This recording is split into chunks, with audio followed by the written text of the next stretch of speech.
something brand new that is very fascinating that may actually prove my point here. You know, a lot of people have been saying, oh, the race is going to be close.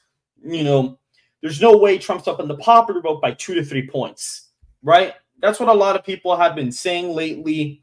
And, you know, it makes sense because you'd say, oh, well, conventional wisdom would tell you that, you know, this race would still be competitive. But the problem is that we just got something from the Teamsters that I think everybody should pay attention to. They polled their own members, and this is a sample. I'll go ahead and look at the sample, but it doesn't really specify exactly what the sample was, but I'll go ahead and show it regardless. This was a poll conducted by the actual Teamsters themselves. And what I'm going to show you guys is going to surprise a lot of you because it is a shocking political, you know, revelation. It really is. So what they did is they essentially polled all, not all, but most of the, you know, members of the union from Teamsters, which is the biggest union in the United States. They have about 1.6 million. They have about 1.6 million supporters or members. So that's roughly where they're at. And when you look, even in July through April, literally, Donald Trump was still down about 8 points, even among union voters against Joe Biden. Biden was still up. Kennedy was getting around 6, West about 2. So it's like, whoa, that's pretty, you know, crazy, right? Like you'd think, wow, this is a very big overperformance for Donald Trump. Because usually the union vote goes like 80-20 Democrat, even sometimes 91 Democrat. And here it's almost tied. And they conducted a poll with Kamala Harris from July 24th, which is when her honeymoon was, all the way to September 15th. And Trump is beating her by over 20 points in this poll amongst Teamsters union members. Just to let you guys know, the Teamsters did not endorse a candidate this year. The last time they abstained from voting for the National Democrat was Michael Dukakis in 1988. And what do you know about that race? George W. Bush, the father, won the popular vote by about roughly 7 points, which is what Donald Trump was on track to do against Joe Biden, in my analysis. And right now, Donald Trump is killing Harris. And these are Reagan numbers, by the way, guys. These numbers with union voters, these are Reagan-level performances with union voters. Like, this is a big deal that he's really doing this good in this poll. By the way, guys, I do see that not everybody has liked the stream, so go ahead and make sure to like the stream on YouTube and on X. If you want to comment in the chat and whatnot, you guys can do that as well. But guys, this is a shocking revelation. And they even did another poll after the 13th of September or the 9th, and he actually expands his lead. He expands his lead. So literally from the honeymoon period, she probably gained like 3% extra support from the honeymoon period. Harris is still at about 31%. 31%. Trump is getting over 50, and he's at 58% with these type of voters. I mean, this is some shocking stuff, guys. Like, I don't think people really understand, but this is a shocking revelation for Donald Trump to be up by this much with union voters. It's a pretty shocking revelation. And you're talking about the last time the Teamsters decided to just not endorse the Democrat was Michael Dukakis, and he lost in an electoral landslide. Now, I'm not saying that Donald Trump's going to get, you know, 426 electoral college votes. That's not what I'm saying. But the fact is, the truth is, the last time that they didn't endorse the Democrat got crushed on the national level. And I mean, on my projection, I have Trump winning 313, but based on the popular vote and the way the states are voting, it's a pretty big win because he's winning a lot of the states by over 4 or 5 points. That would be considered a modern day sort of modest victory. with Minnesota and New Hampshire effectively being competitive states, a lot of people are not really talking about that. I have a friend named Jeremiah Watson who goes ahead and reweighs a bunch of polling data. And what's quite interesting is New Hampshire is literally the new poll from New Hampshire today. When you reweigh the polling data by party ID, it's a point lead for Harris. Like, she's barely ahead in the state of New Hampshire. We probably had to round up, actually. She probably wasn't even up by a point in that poll. And he actually decided to reweigh the Rhode Island poll. And when you reweigh it to our target electorate, she's only up by 8 points in Rhode Island. I mean, those are horrible performances. And just before anybody says, oh, well, you know, there's no way, you know, that, oh, there's no way. But again, there was a poll out of Oregon a couple weeks back during the Harris honeymoon that had a fairly accurate party sample, and they had Harris up 5 in Oregon. Up 5, only 5. Like, that's really bad. That's a horrible performance. She basically beat down by like 5 to 6 points in the popular vote, if that was even the case. And so really looking at this, this is a shocking political revelation. And where do a lot of these voters reside in? It's a lot of them are in the Midwest and in the Northeast. And, you know, Donald Trump went to New York today. Again, do we think he's going to win New York? No, he probably isn't. Now, he did have a non-zero chance to win it against Joe Biden. It was probably going to be a low single-digit race. I don't care what anybody tells me. I don't care if you're calling me crazy, but that race was going to be within 5, the way that we were going. The way we were going, that was going to be under a 5-point race. It would have been closer than Lee Zeldin's race against Kathy Hochul. Like, it would have been bad. Like, Biden probably would have won the state by 2 or 3. Like, that would have been a disastrous performance for a Democrat. He would have done bad. Harris is probably going to win New York by like 12 to 13 now. But that's assuming that there's no polling error in the state, by the way. Like, that's assuming there's not even a polling error, because the polling error there tends to be pretty bad. Even when Trump isn't on the ballot, the polling error in New York always tends to skew left. And it got worse when Donald Trump became the candidate. So, again, there's the possibility that he outperforms the polls in New York and it comes down to a couple points, which would make sense considering he's winning the popular vote. And if he's winning the popular vote, he's going to have to gain in New York. So again, and there's a lot of union workers, a lot of union members. And the fact that Donald Trump is leading this by this much, it really puts it into question. Is New York really going to be under 10? It could happen. There's a chance. Now, I don't think it is. I think it'll probably be a 12-point win for Harris, maybe 13. But it's a real possibility that it's under a 10-point victory based on these numbers. And even the actual union members, like, usually they actually break for the Democrat. I mean, they actually do. Now, I think that him going to New York was mainly for, you know, competitive House races and stuff like that. I think that's what he went for. Of course, he's going to say he can win New York, which I don't really think he can right now. He could have when it was Biden, and he was in serious pace to win New Jersey. Like, I'm talking about if they had kept Biden in the race, he could have actually won the state of New Jersey. Like, he was competitive there. Like, the debate actually made New Jersey competitive. Here's the funny part. Everyone thought that after the debate, oh, now Trump's going to win in a landslide. No, that's not what happened. What happened was it was already going to be a blowout regardless. It was already going to be an electoral college landslide.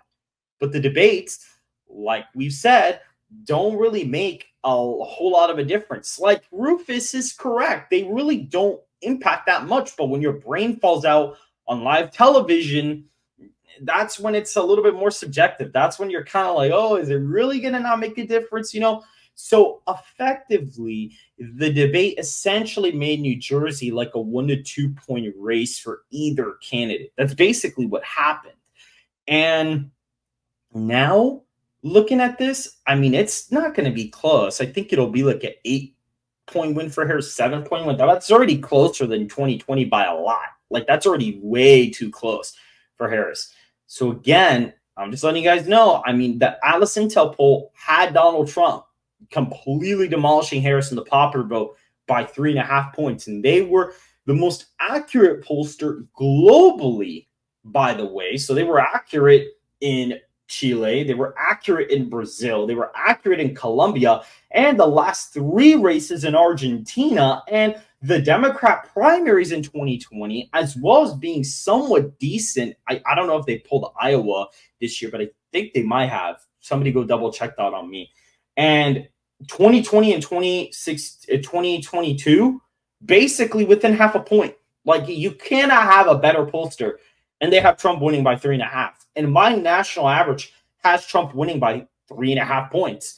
We plugged in, even with the Harris X poll and all the liberal polls, even when you plug him in, he's still winning the popular vote by 3.5, because what we did is we plugged in the Alice Intel aggregate, or the electorate from Alice Intel's last 2020 poll. We plugged it into the 2020 average. And what's interesting is when you plug it into the average and you plug in the same pollsters we have in the aggregate now, and you find them for 2020, Biden leads by 5.1%. And my national numbers are pretty close to what they got. I underestimate them by less than a point each. So again, my average would have been the most accurate and would have allowed me to predict the presidential election. And the same way that I'm using my demographic modeling, the same way I'm using the national trends and the national popular vote predictor, using my average and looking at, my own personal projections and the polling averages. When I do that for 2020, I actually get a Biden 306 to 232 victory. Not only that, I get a model that's to the left of the real results. Like, I actually get a model that's to the left of the actual results, because it was just, the model was still to the left of what actually happened. He still ended up outperforming my model in 2020. I think I had North Carolina as like a 0.3 percentage point margin of victory. And trust me, guys, it's going to be bad for Harris. A lot of people are, it's going to be close. No, it's not going to be that close right now. Donald Trump is on pace to have a modest victory in the Electoral College, guys. I mean, he just is. So overall, and you know what's interesting? We had some people in the chat. I'm removing them, guys. I'm not going to, at this point, I'm not going to even worry about them anymore. But what we are going to do is we're going to kind of go ahead and look at the Electoral College and kind of where I stand on that. I want to really touch base, because I think a lot of people are kind of confused about some of my margins. Some people may say, oh, you're being way too bullish for Trump. You're kind of going a little bit too far. It doesn't really make a whole lot of sense. And so really now, looking at it from this perspective and these union voters, Donald Trump is 100% on track to win the Electoral College. And we're going to be looking at this. So right now, for Donald Trump, I have him winning the popular vote by 3.5 in my aggregate right now. And when looking at this, it is just a landslide. And not a landslide in terms of he's winning New York and this and that. No, but it's still an impressive victory. It's still a big win, regardless. I mean, he's winning Iowa and Ohio by over 15. He's getting close in Texas and Florida to 15, winning Georgia by 5-6, North Carolina by 7-8, Arizona 6-9 or 6-7, Nevada 5-6, Wisconsin 5-6, Pennsylvania 5-6, and Michigan around 3-4. Washington, Oregon, he's winning by Harris is winning by likely margins in a lot of these, deeper blue states. New York is a likely margin. Alaska is in the safe column. Maine's second is safe. Maine's first is likely for Harris. And we got New Mexico, Virginia, and Maine at large being in that lean Democrat column. And looking at New Hampshire and Minnesota, they're close. They're competitive in my model. They're basically a half-point margin, essentially. They're about a half-point margin in my forecast. But again, this is lining up with Rasmussen's polling. They have Trump up 2 nationally. Wouldn't be surprising if and Rasmussen still, not like what people will tell you online, but they still had Trump underestimated in their polling data. They've tried to correct for that, but they have still historically underestimated Donald Trump, even when they've been more accurate than most. Not only that, we're also looking at the decision with Tom, the BizDoc, and Amy Dangerfield, and they're looking at something pretty similar to us. And Richard Barris has the race tied with like 7% undecideds who don't like the Biden administration.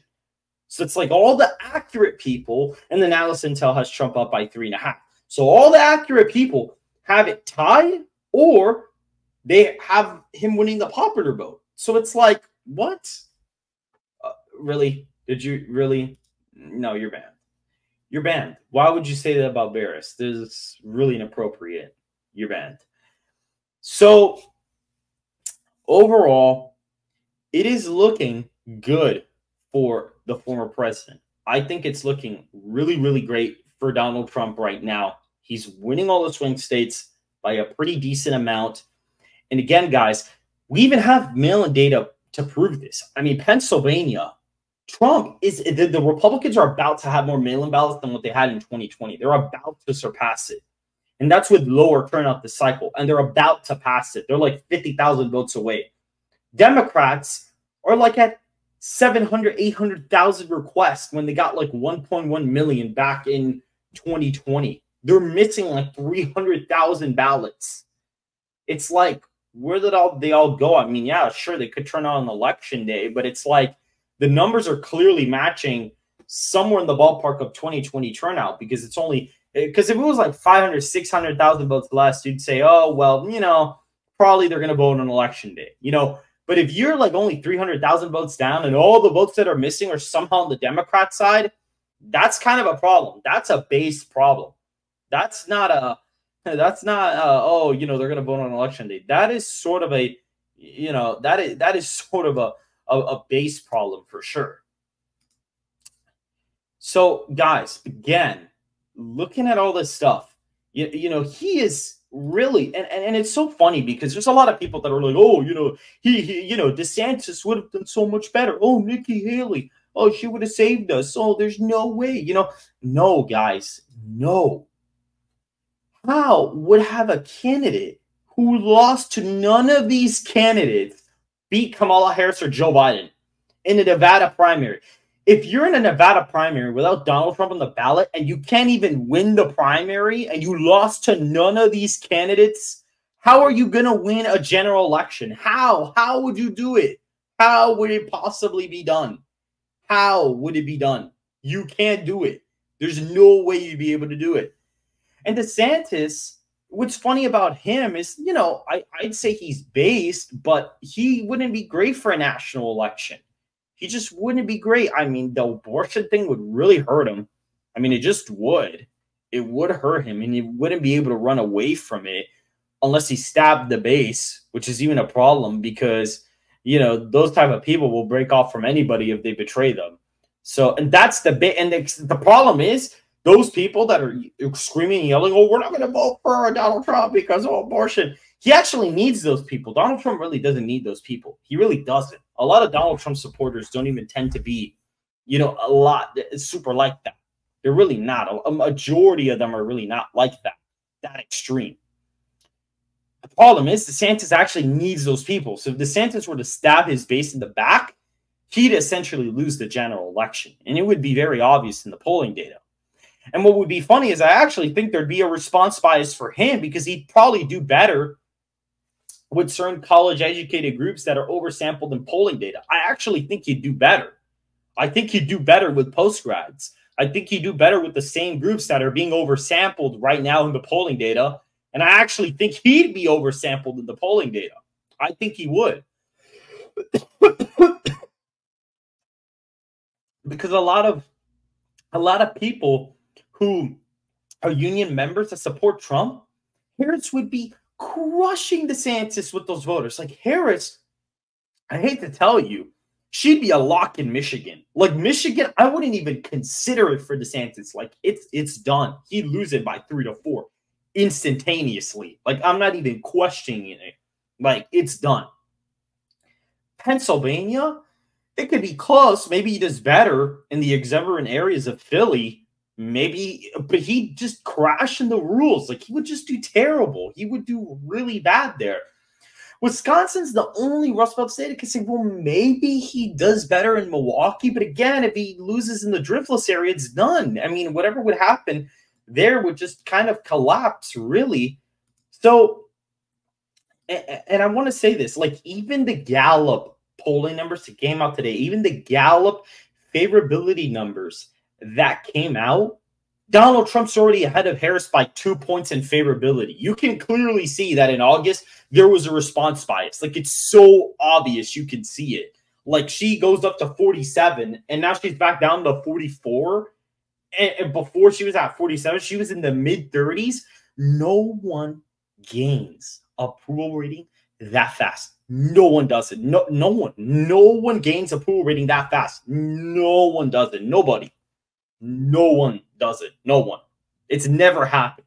Not Barack Obama, not Bill Clinton, not Donald Trump, not even Joe Biden. Nobody has net gained 20 points in favorability. The only exception is when George W. Bush had a 90% approval rating for like 3 days because of 9/11. But number one, that's 9/11. And either way, he was already at like a 70-something approval rating, like 65% approval because he just got elected. So you could kind of cut him some slack, you know. You could kind of say, well, maybe, you know what I'm saying? Like, you could kind of cut him some slack on that. But now, there's no way Harris gained net favorability by 20 points. Like, that doesn't happen. It just does not happen. And you see it in the Gallup polling, which tends to be pretty accurate in the favorabilities, by the way. Just letting you know, the Gallup polling favorabilities, whoever has a higher approval rating, they tend to win the national popular vote. And right now, Donald Trump's ahead. And you could go all the way back to Bill Clinton, and you could see it. It's very obvious. I'll actually even just pull it up. I'll go ahead and literally just pull it up, actually. Let's go ahead and do that right now. We'll go ahead and pull it up here. By the way, guys, here is the announcement for the collaboration with the BizTalk. So let me go ahead and share that really quick with you guys. But here is the announcement for the collaboration. So this is going to be on Friday, and make sure to go ahead and check that out. But I did put out a little poster on X for everybody to see that was constructed by the Valuetainment producer team, the media team there. So I greatly appreciate it. You know, it was a better thumbnail than I made. So this is pretty cool. I really enjoyed the visual of this. Yeah, guys, so make sure to go ahead and check that out on Friday. We'll be kind of talking about, polling, the polling industry and whatnot.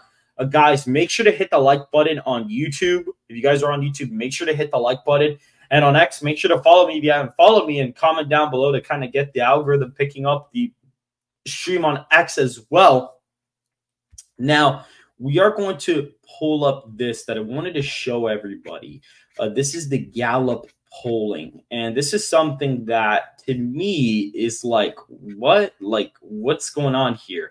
Because this is just absolutely ridiculous that even, let's go ahead and pull up the Gallup polling. We're going to go ahead and pull this up. I'm kind of mad that I don't have like the direct link to it. Okay, here we go. Perfect. All right, it was literally on the front page, so that worked out. So we're going to go ahead and pull this up, and we will see right here that when we pull this up and when we look at this, guys, he is at 46%. Harris is at 44%. You look at this. Her favorability went all the way up to 47 from 34. How do you – there's no way she gained 13 points, guys. There's no way. Did she gain some? Yes, but not 14, guys. No way. No way.